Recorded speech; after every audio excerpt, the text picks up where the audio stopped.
Los Angeles, California. A man enters this electronics store and chats with the owner. But the small talk is just a distraction.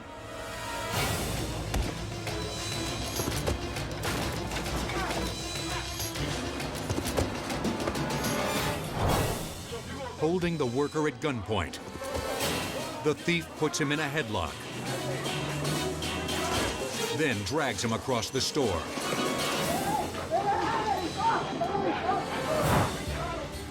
After locking the man in the back room, the crook brings in his accomplice.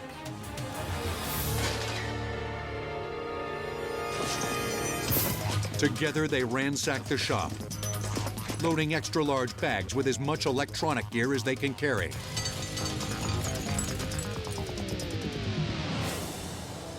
Back in the storeroom, the owner, Simon, remains terrified.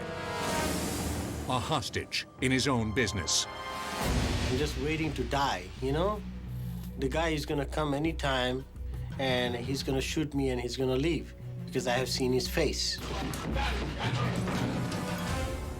Simon's only hope is a panic button on his keychain.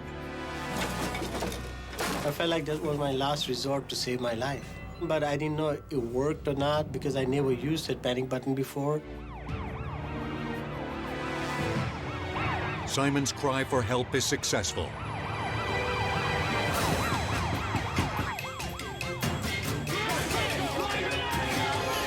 I heard him saying, hey, how do I get out from the back door? I told him the key's on my desk and use the key to get out. I just wanted them to leave so I'll be safe. Moments later, the thugs escape out a back window.